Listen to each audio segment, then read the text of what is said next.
for pantographic records to be of any value, they have to be given according to some reference point. For example, like if I told you Houston was 200 miles, I wouldn't be telling you anything. But if I said Houston was 200 miles from San Antonio, I'd be giving you a reference point from which to start. So for the pantograph, we need to mark a couple of reference points on the patient. We'll mark the posterior reference points in front of the ear and the anterior reference point in the front. And by connecting the two, we'll have a horizontal reference plane which we'll relate all the pantographic recordings to. So for the posterior reference point, we can do it one of two ways. This method I'll demonstrate will be called the arbitrary hinge axis because it is not a precise location of the hinge axis. What we do, the ruler has been set up to achieve an average location.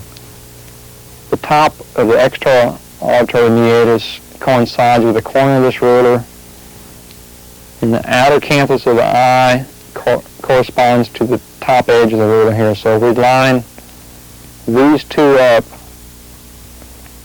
there's a small hole in the ruler which is 12 millimeters forward and 5 millimeters down. You come in here and make a mark. This will locate your arbitrary hinge axis. Now you need to do this on both sides.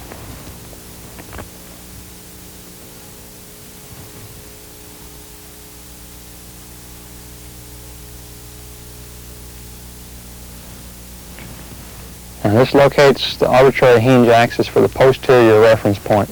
The anterior reference point will use this notched part of the ruler. Now either incisal edge of one of the anterior teeth or the lip will touch against this. Now we'll come, I like to use the lateral, come up, use the lateral and make a mark. Turn to the side just a little bit where you can see. So we make a mark here. Now you come down from the inner canthus of the eye and you measure how far this mark is. This mark is 30, so you'd make a note that the anterior reference point is 30 millimeters from the inner canthus of the eye. So if you came back to reestablish this point and say you've been in a car accident and lost that tooth or some other accident that has occurred or the tooth has been changed, this distance from here is not going to change. So we have two marks. We connect these. Posterior. We'll connect these two marks with a short line. This is our horizontal reference plane. This is what we relate the angles of measurement for your pantograph. So this is what we're relating them to. So you want to be able to reestablish this plane for using your pantograph. Now that we've established those, we'll start off by assembling the pantograph. First of all, you want to take and get this length measurement for the screws that you'll be using. Go ahead and put it in your hand and assemble and take the screws, find which screw is going to be the right length. Make sure you don't get one that's too long. So take it, and while it's in your hand, let's assemble it.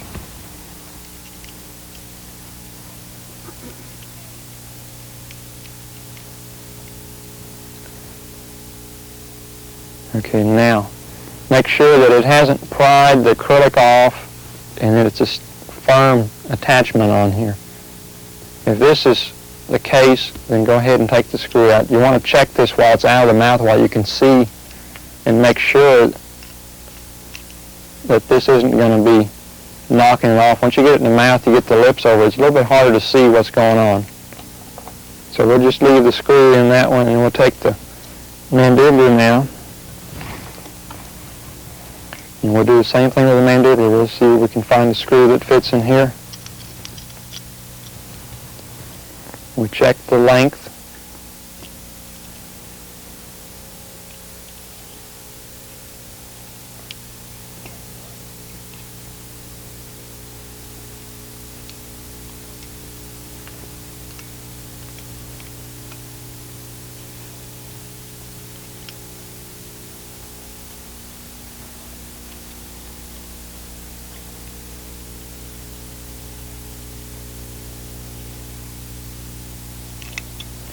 And tighten it and check that it hasn't broken the acrylic loose and that it's a tight, snug fit on here. If this fits okay, leave the lower attached. Now you're ready to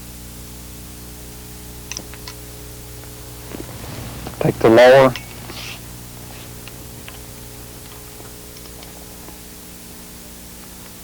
helps if you attach it the right way around too.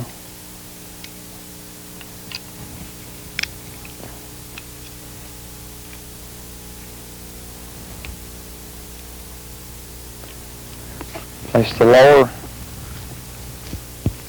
in the patient's mouth.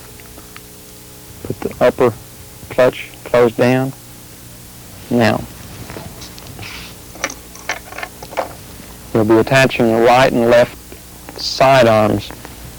Before we go any further, let's go ahead and attach.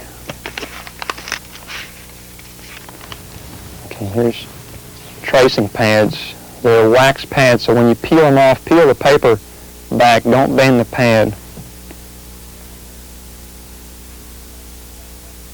Place them on this. Now we'll place them on the side arm.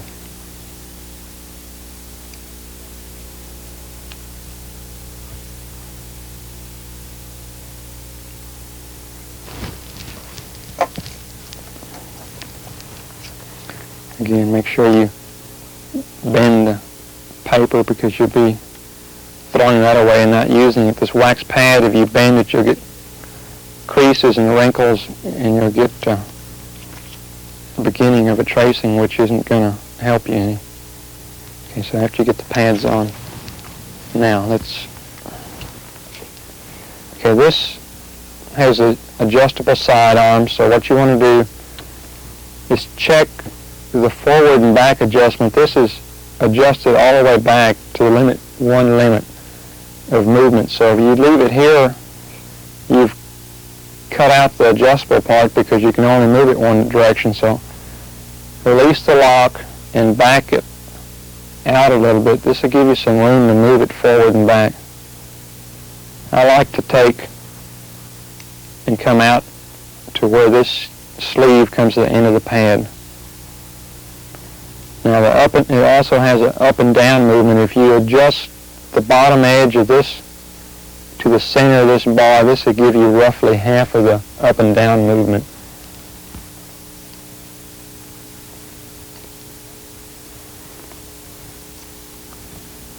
Now to assemble the side arm.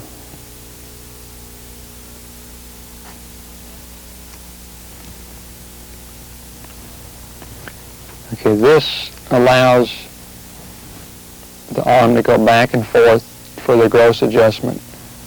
Adjust it back roughly to where you want it. Adjust this one back roughly to where you want it. Now, you'll have the patient go forward, back, Make sure that the patient is back in centric relation when you adjust these pins back here. This looks like we're real close. We'll bring it forward just a little bit and be right on, and we'll go ahead and snug up our adjustments here, and we'll go ahead and lock it, and then we'll back this pin out a little bit so we won't be scratching. Now this pin on the side should just lightly be touching the side of the face. It shouldn't be digging into the side of the face. Now we'll turn this way and we'll put this side arm on. Okay, check that you have it in the mid-range of the adjustment on these.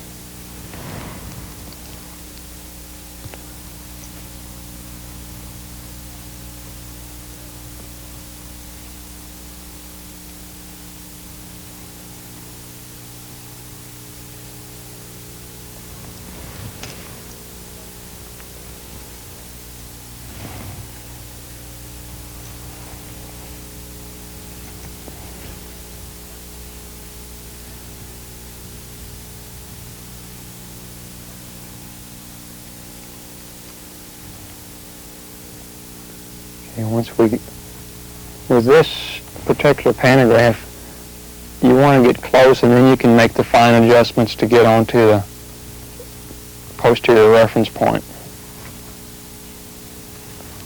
Okay, forward, back, forward, back. Okay, we're right over the mark, so we've got these lined up where we want them. So we'll snug them up good, and we'll go ahead and back these pins out so we won't be scratching the side of the face.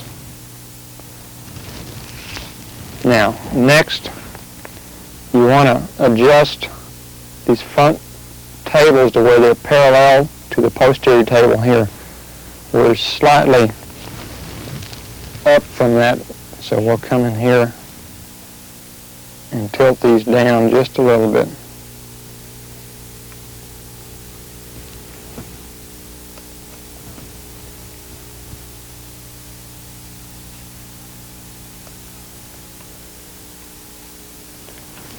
And turn the side. These tables should all be in the same plane or real close to the same plane.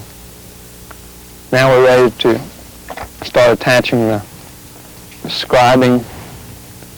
Make sure you pull all the pins up on here. We've pre-checked the screw length, so we know the screw length's not going to be any problem.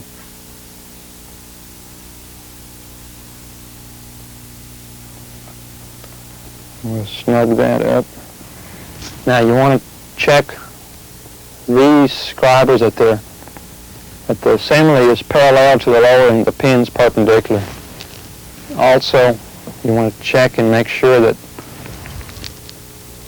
these lock pins are over the wax wells. This is a little bit off, so we need to move this out some.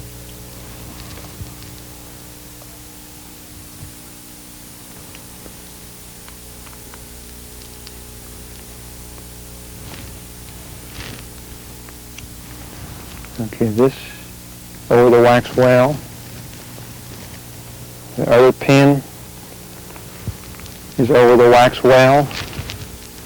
We're a little bit off parallel.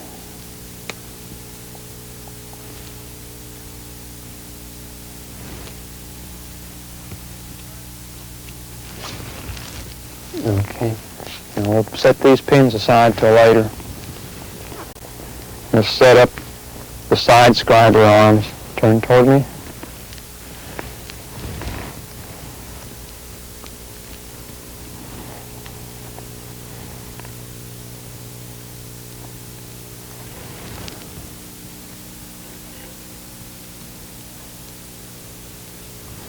Again, have all the pins pulled out when you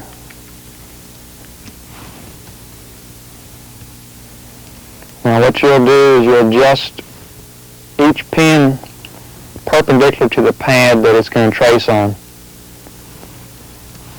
Now for this vertical pad, you want the pin 2/3 of the way to the front and halfways up and down. So we'll move the same for the horizontal pad. You want the pin 2/3 to the front and halfways in and out on. So we'll check position here, and we'll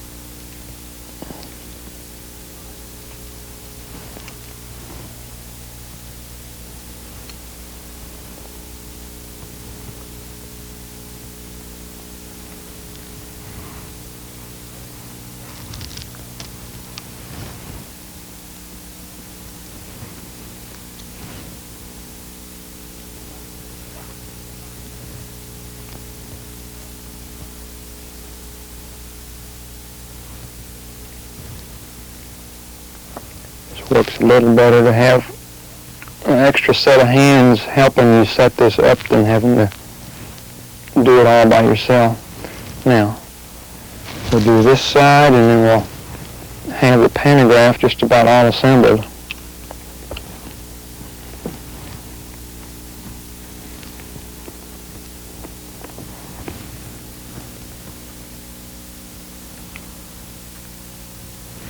We'll set this angle, get this angle set on the end, and then we can adjust the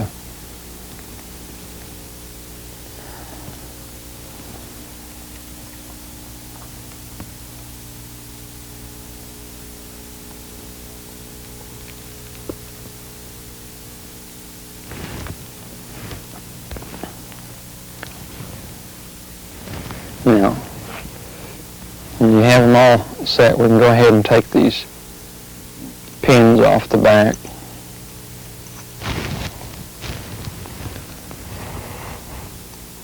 The reason you want to do this is because they interfere with the stylus tracing back sometimes.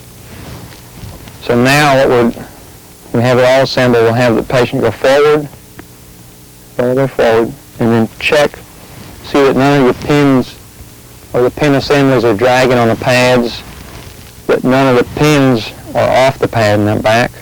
Now come to the right. Now check and see that your pins will be over the pads, that you'll be able to get a tracing where the pins are positioned. Now back, forward, back, now to the left. Okay, we've checked all directions, so we're over the pads and all the movements, which is what we want. Now next we'll go ahead and assemble the air. Go ahead and attach to the ends. Now the air supply, with this portable air supply, it works with a CO2 cartridge. The point goes to the end. Go ahead and close it all the way. Now, when the top is screwed down, it's open, so make sure that before you engage the cartridge, you close it, which is to screw it all the way open or up, just the opposite of what it would seem like. Now you need to hit it real hard to engage it, and if it's engaged, this will be real hard. You can't press it in anymore. I have filled hold of this. Now, if we're doing a pantograph, you have it's like a ballpoint pen button on here. Okay, one end goes to the air supply. Make sure you press it on firmly. Now the other attaches to the pantograph.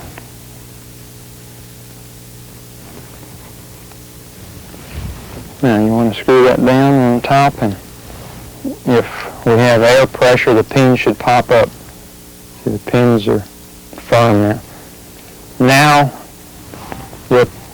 all the stylus have a little hook, which the hook's elastic to. Turn this hook toward the side where the elastic comes from.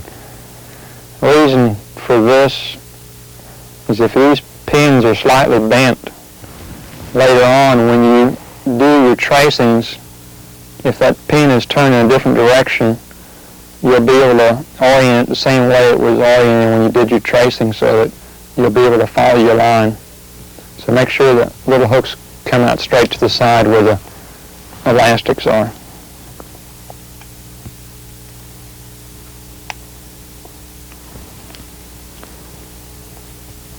Now the pantograph is all assembled and ready to go for the tracing. Now, first thing you want to do is make sure the patient's oriented where you can make the movements. You want the jaw more or less parallel to the floor. You want to position yourself where your forearm is in line with the midline of the patient and about level with the jaw. And you want to take the tip of your thumb, not the flat side, the tip. Put your finger under like this. Push up the tissue a little bit where you can feel the tip of the jaw, and rest your forefinger underneath. Now go forward, back, forward, back. Now you want to lightly guide the movements. Any movement is always preceded with a protrusive or a forward and back. So forward, back, forward, back, forward, back. Now once you feel like he's going back in the eccentric, you can go ahead and push the button and the pins will drop down and make a mark. Now forward, back, forward, back. When you think he's there, you double check it, punch it again. You should have one dot on each pad now. If you have two dots, you're not getting them consistently back to centric, which is not going to be good for taking a recording because you need to start from centric each time. So we've got a centric position confirmed. Now forward, back. Now we want to make a right recording, so after each forward and back, I'm going to give you instruction to go to right and back. So forward, back, to the right, back, forward, back, to the right, back, forward, back. Now this is a sequence we'll use for doing recordings.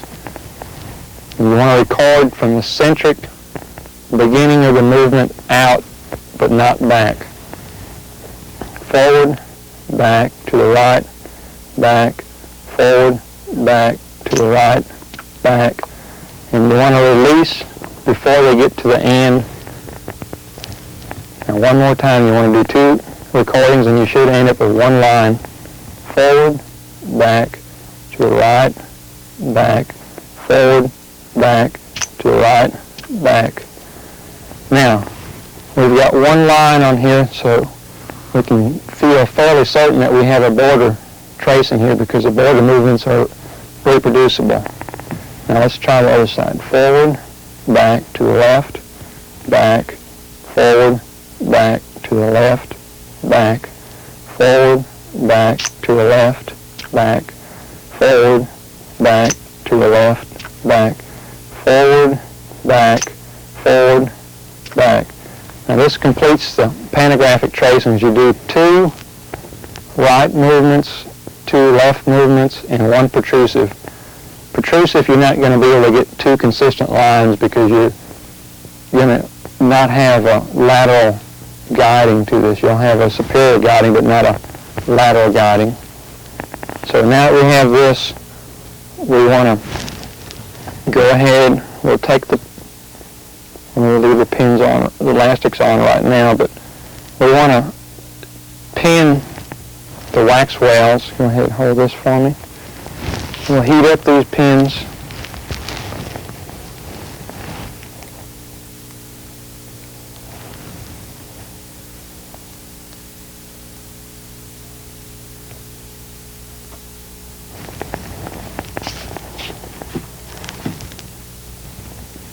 Okay, forward, back,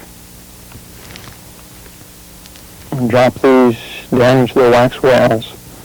Tighten up the black screw first, and then drop the red upper lock. Now,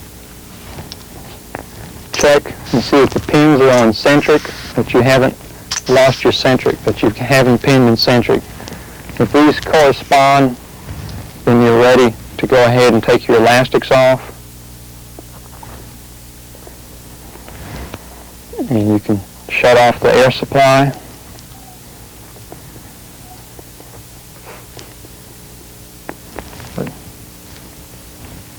Okay. Once the air supply is turned off, now you take this and you have one last thing to do now. And this is your anterior support rod needs to be placed. Now this little offset should go straight to the side. If you take the small hole in the end of the ruler again, lay it back over here, you can adjust. Let's turn to the side here.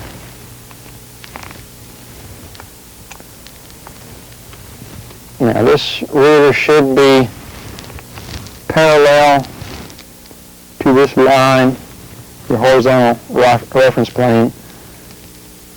The support rod should be perpendicular to this line, in other words, a 90-degree angle here. So get the height and get the angle.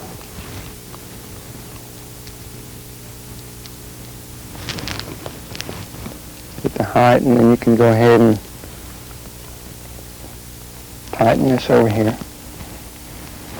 and go ahead and double check it. A lot of times, if you can just lay it on here, and this posterior reference point will be in line. If you lay it on top here and put it here, it'll lay right across there, and you can save the use of one hand by doing this. So when this is all lined up now, grab it right in the center, because you're touching at the bearing screw in these two places. So you've got a 3-point contact.